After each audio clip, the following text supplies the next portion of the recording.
Greetings and welcome back to a World Regional Geography. And we are chapter 2. We begin chapter 2 today. And I'm thinking by chapter 3, you guys will, most of you, if not all of you, will get a rhythm on how the course goes, where to define things, and when when to look for the assignments and so forth. But chapter 2, we're definitely down the highway now. We've started the journey, and we're in this chapter now that continues to set the table for the rest of the course. We're looking at concepts in world geography. Again, kind of springboarding off of the first chapter, which again, it gets us introduced to a lot of common terminology and again concepts as well that will continue to pop up over the next several months. So if you have not done so yet, you want to download your lecture model and your graphic organizers, and we'll start to talk about the chapter. We'll dive into it here. Let me get my screen share up. There we go. Chapter 2, Concepts in World Regional Geography. So what we want to do here is we want to recognize key components of population, discover elements of economic geography, relate the various cultural practices that shape the world's mosaic, if you will, the world's diversity. So some of the major heads up terms here, and a lot of them that you may not be familiar with. Human development, we talk about human development process of enhancing that, okay? Birth rates, the birth rate, number of live births per 1,000 inhabitants in a given year. Class, this is imposed stratifications upon a society. Demography is the study of population, right? Demographers are the individuals who do that, who conduct those studies. Population, we are going to look at it in a different way here. The common way is people per square mile. We're going to look at it here to per unit of cultivable land, okay? Demographic transition, these are stages of birth and death rates. Age sex diagrams, these are composites of a nation's population. And some geographers refer to them as population pyramids based off the way they are shaped. Nation and country, we're going to determine that they are not the same. Okay, a nation and a country, and thinking ahead, it seems like that would be a good quiz question. NGOs, non-governmental organizations, these are private voluntary organizations. Economic geography, this is the impact of folks' decisions on resource usage. Try to move this along here. Folks' decisions on resource usage, the distribution of all of that, hence production of wealth or poverty. Tertiary production, this is a complicated way of saying the service industry, but service industry is pretty wide, right? It can range from banking to retail to transportation to being a barber, right? Free market capitalism and central planning, we will discuss that. Free market capitalism, the producer and the consumer come to agreements on what gets produced, how much of it gets produced, and for whom. Central planning. This is basically those questions are decided by central planners. We will discuss universal and global religions, universal, global, and localized religions. Universal global religions are pretty much open to anyone via conversion. Local religions, tribal religions are only open to folks from the various maybe ethnic IDs and nationalities. Structural adjustment. Structural adjustment is where production of export goods, reducing tariffs, privatizing, cutting government corruption, balancing budgets. And you have formal and informal economies. We live in a formal economy. You get your paycheck, taxes are taken out. Not so in some of the poorer countries. You make a living the best you can, right? There are no taxes taken out. We'll develop that a little bit more as we get there. And let me see the other terms there I wanted to talk about. Is that yep, that's it for the heads up terms. Let me just set up the first section here, population. We're not writing yet. Inhabitable space occupies only a small percentage of the Earth's total surface, and population densities. When we talk about population densities, this is a number of people per given area, right? In other words, per square mile. And these are highest in fertile lowland areas, especially along coasts. While the overall population of the world is split evenly between settlements in rural and urban areas, poorer countries have a much greater percentage of their production living in rural areas. So useful measures of population change include crude density, and they don't account for age and gender. When you mention it, the word crude population density, birth and death rates, the demographic transition, infant mortality, and population doubling time. Population doubling time, I get into that more in my other unit of geography. This is where population obviously doubles, but it's kind of pegged off of how the developed world's population is growing. Now in the US, Canada, right, Western Europe, population doubles up over a course of about 70 years, because we grow at about between 1 and 1.5% annually here. Population doubling time in some of the developing areas and poorer nations doubles about 30, 35 years, because they're probably growing at about, on average, about 2% population climb each year. So yeah, and we'll discuss that. We'll dive deeper into that, where that's happening, where that's we'll name names.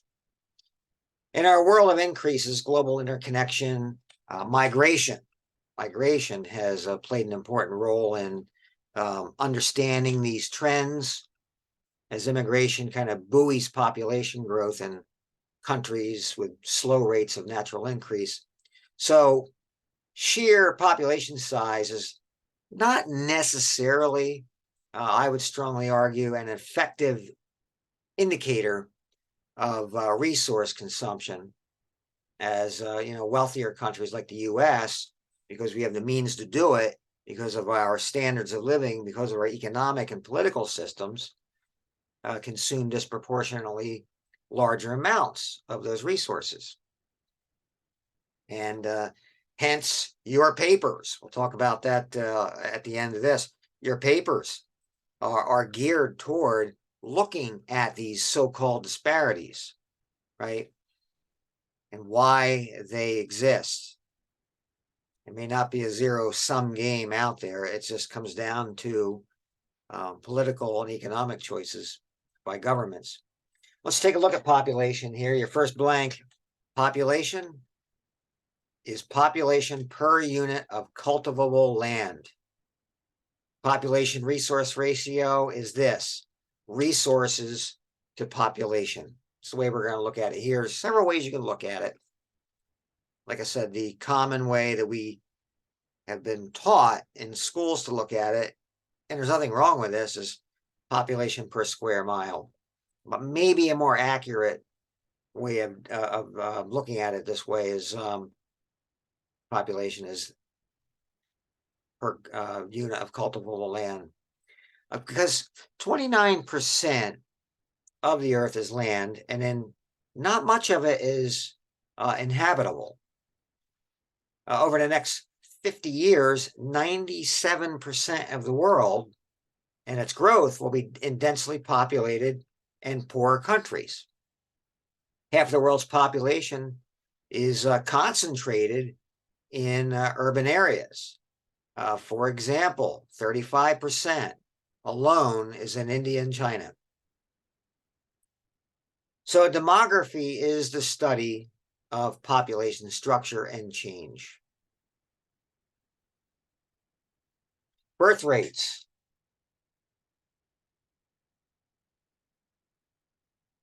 Birth rates, this is a number of live births per 1,000 inhabitants in a given year. Stuff up there. In a given year. Infant mortality, these are deaths per 1,000 births in the first year of life. In the first year of life. I'm going to go back to birth rates for a second here, and you can turn also to page 67 for some visuals, figure 314. But here in the U.S., we have about, there's about 18 births out of 1,000 people, 18 new births, and there's about 6 deaths a day out of 1,000. So that's about 12 out of 1,000. You do your math there, 18 minus 6. That's about 12 people being born out of 1,000 people. And, you do your math there as well. Keep doing the math. That's about a 1.2% increase. And over a 70-year period, that will double your population. The demographic transition, this is a theoretical model of stages that show changes over time based on the experience of Western countries. The model of stages relates birth and death rates to social and economic circumstances. And you could turn to page 69, see more on this, figure 316. And at those stages, there's probably 5 stages now, but the 4 major stages were high death rates and high birth rates. And the 4th stage and 5th stages are, low birth rates and lower death rates, with modern medicine. So as you kind of go, you start looking at it in graph form, high birth rates, high death rates, and you make your way to the 4th and 5th stages as you move right.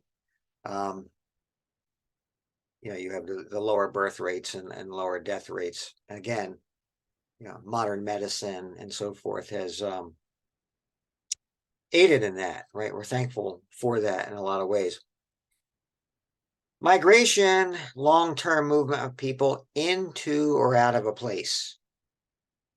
It was 2015, mid-2010s. There were 244 million people lived outside of the country of their birth. And so that was about 3.3%, I think, of the world's population.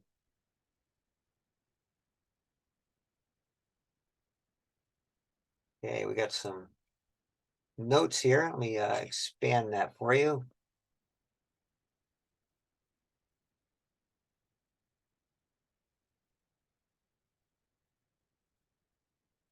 And as I said last time, I will talk through this. You can play that before you write them or write the notes after if you're an auditory person, right? The composition and history of a country's population is often summarized in an age sex diagram and in other precincts of geography. They're called population pyramids. British economist Thomas Malthus predicted in the late 1790s that population growth would outpace food production. Now, he was wrong. He did not account for modern technology, so we could forgive him for that. Pages 70 and 71 in the textbook, I believe, give you some visuals of population pyramids or age sex diagrams.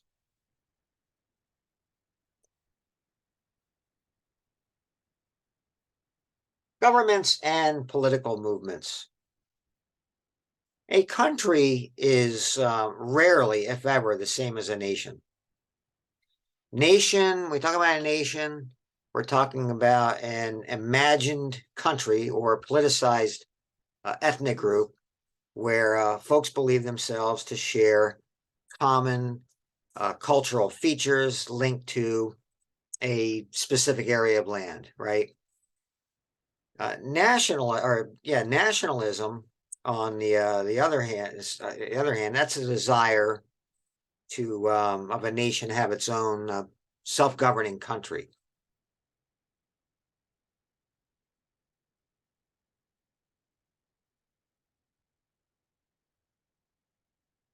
Multinational corporations, they move jobs abroad. About 40% of the available jobs are service jobs, that tertiary sector that I had mentioned earlier. But around the globe, it encompasses tourism, data processing, banking, insurance. So not necessarily manufacturing. Not necessarily manufacturing. NGOs, non-governmental organizations. These are private, voluntary organizations, collective, non-commercial activity. For example, Red Cross, Greenpeace, Doctors Without Borders. I'm trying to think of some of the main ones. Then you have your country groupings for trade or defense, GATT, GATT, General Agreement on Trade and Tariff and Trade.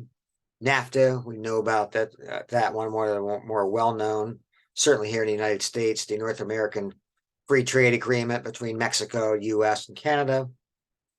And you have NATO, right? NATO, the North American Treaty Organization, set up in at the end of World War II to combat any advances on from the Soviet Union. I think it was Charter 5 said, if you attack one of us, you attack all of us, right? So if the Soviet Union moved into nearby Finland, they'd have to deal with the entire alliance, right?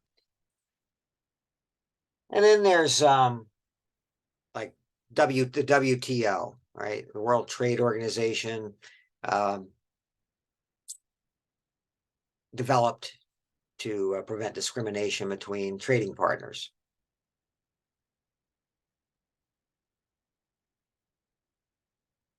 Economic geography. You got some notes there. Economic geography, it studies the impact of people and their decisions on the distribution of resources, resource usage, the flows of capital and human production of material wealth and poverty.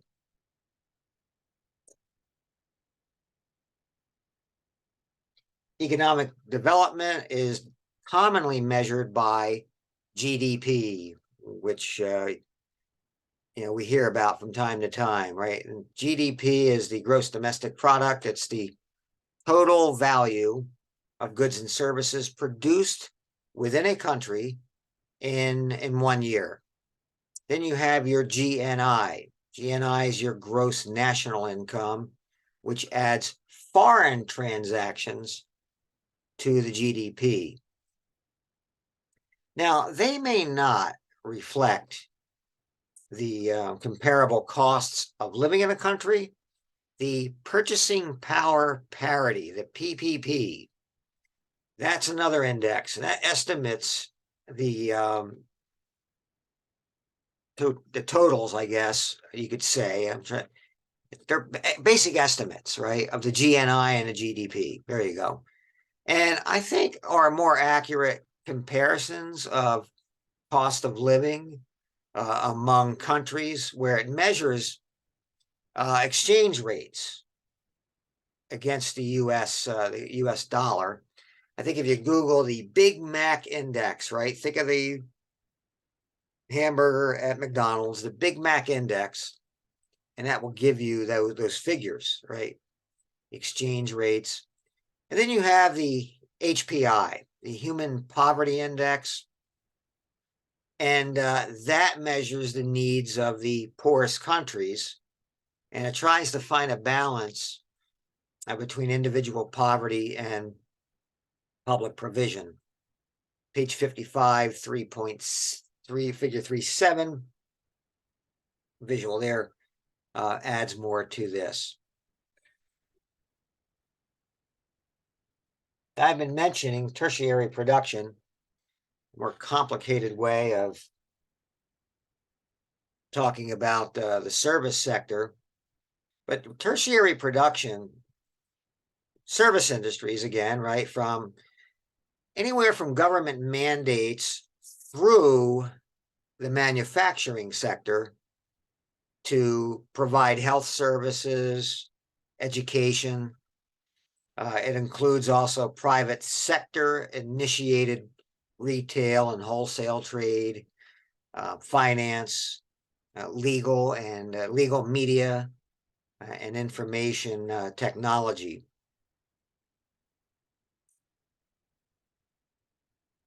Free market capitalism entails economic decisions, making capacities of individual purchases of goods. Advertisers create the wants with the goal to make profits. Competition ensues nationally and internationally. So theoretically, governments regulate trade and fair business practices. Lobbyists, however, will influence legislators. And then taxes, right? We know taxes and tariffs are a reality. In your chapter 2 resource kit, I'll have a flow chart for you if you're interested in the 3 major economic systems, which I think you'll find helpful in understanding how they work and how they're different. Central planning is where central ministers do planning and decide on the economic questions, right? Of how much gets produced, when it gets produced, and for whom. Central planners are often out of touch with the needs of the hinterland of their countries, especially if it's a big country like the Soviet Union used to be, and it results in over and under production. Arguably, one of the things that brought the Soviet Union down. And there's often a gap between the government elites and the general populace. I know back in the Cold War days, the West, we used to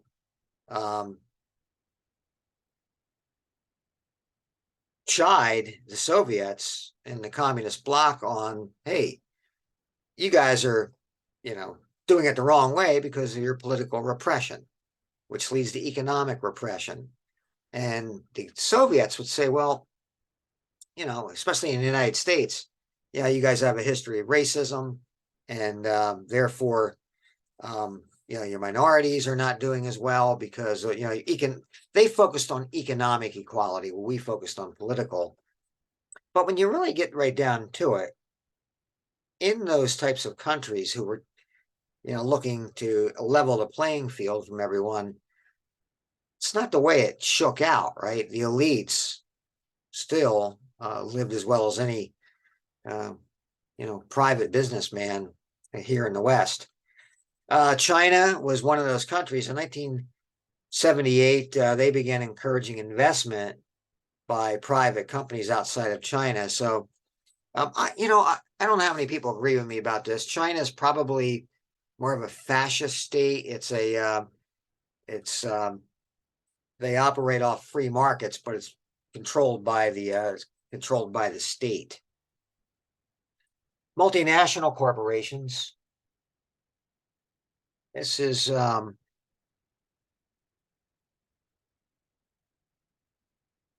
multinational corporations where they make goods or services for profits in several countries, but they have a headquarter in one country. I'm thinking Coca-Cola, right? Good example there.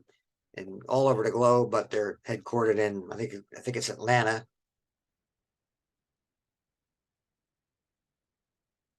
Let's take a look at cultural geography. You have your universal or global religions that can be joined by anyone: Christianity, Islam, and Buddhism. And you have your geographies of language, right? Geographies of language. Class. Class arises from stratification of society that has imposed religious, economic, or social criteria. Wealth, education, and birthright are, common class distinctions around the globe as well. Education and status of women. Education not only gives women confidence, but it enlightens them to opportunities and enhances decision making.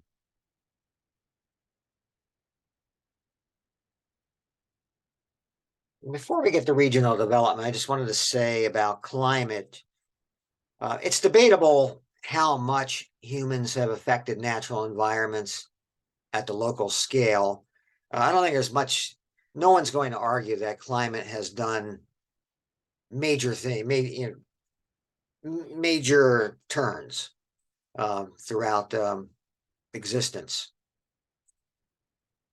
The big debate is, how much are humans affecting that through such activities as farming and deforestation and nuclear power and the advent of the automobile and so forth. Since the dawn of the Industrial Revolution in the 1830s, modern technologies really brought about improvements. With more cars on the road today than ever before, there's less of a problem with CFCs in the atmosphere than there was 30, 40 years ago. And arguably because of techniques in cutting trees, we have more forest today than we did in 1900. Now, the perspective of regional geography kind of provides insight how living conditions vary from place to place. Human development. Human development is the process of enhancing human capabilities and improving life quality through such aspects as education and healthcare and access to adequate clean water and energy supplies. Sustainable human development is an economic growth that does not damage renewable resources for the future. It's like it's okay to fish, it's okay to hunt, it's okay to get wood for pianos and homes, but that don't deplete it to the point where you're beyond maximum sustainable yield. In the past, I guess in the past 20 years, some studies have come out in regard to this.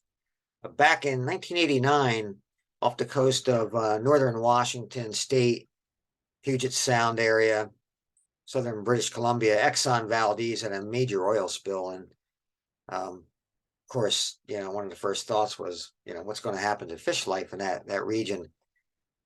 That was 1989. And like I said, somewhere late 2000s, maybe, there was a study that fish life all returned, right? All returned to where it was at, the maximum sustainable yield of pre-Exxon Valdez oil spill in 1989.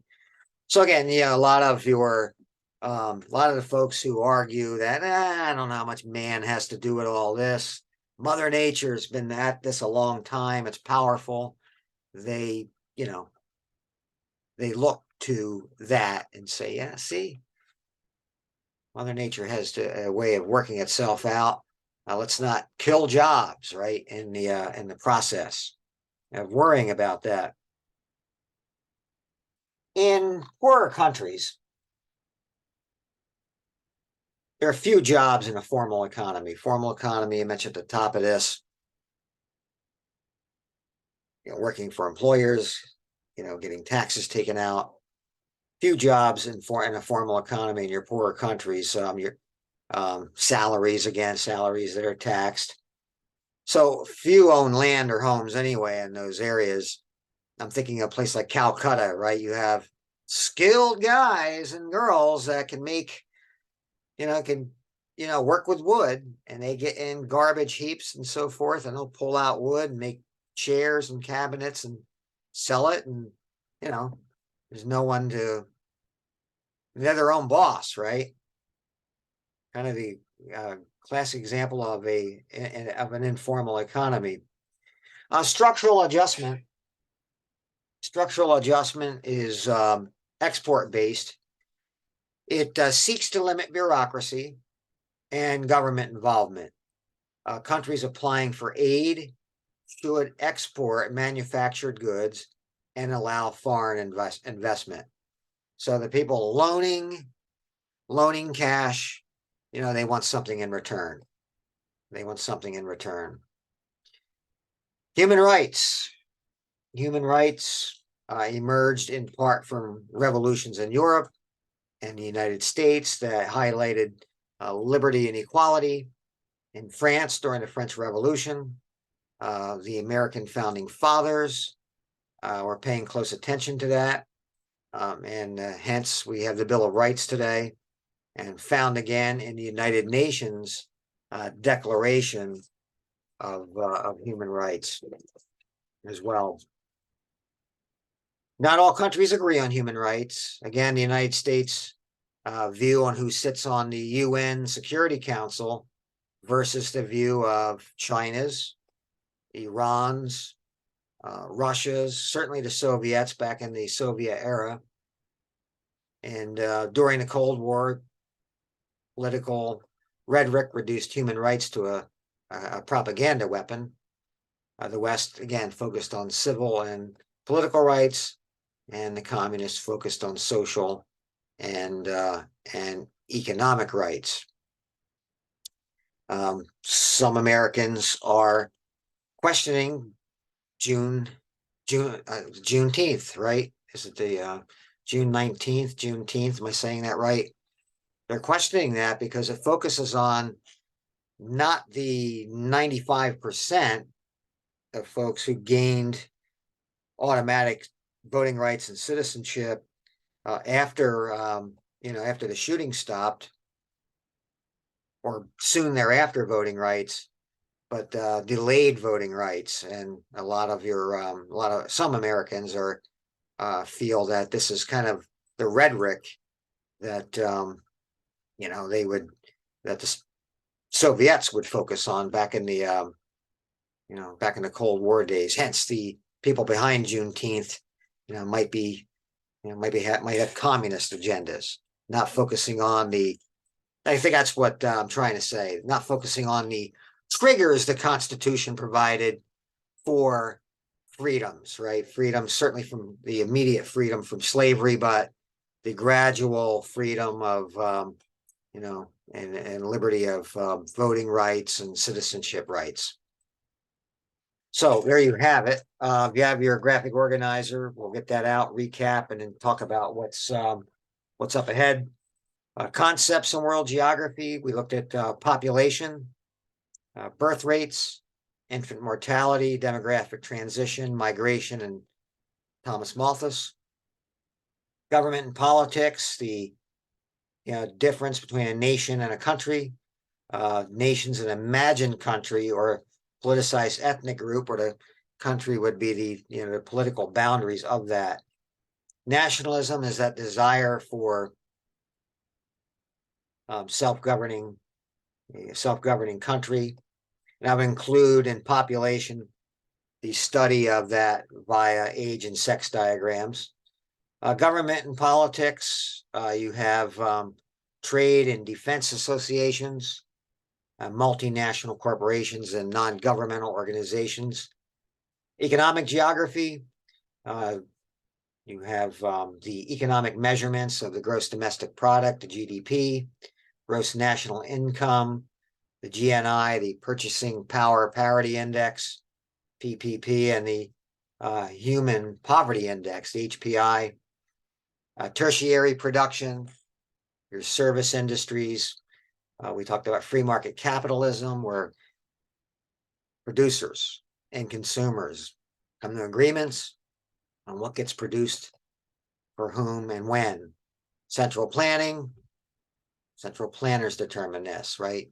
Your old hardcore communist types of economies, and some of your socialistic leaning governments. Universal religions, we talked about that. The ID there is your faith, right? You can become through proselytization. And class, talked about class today. Regional geography deals with human development, sustainable human development, structural adjustment, human rights, formal and informal economies. So what's coming up ahead?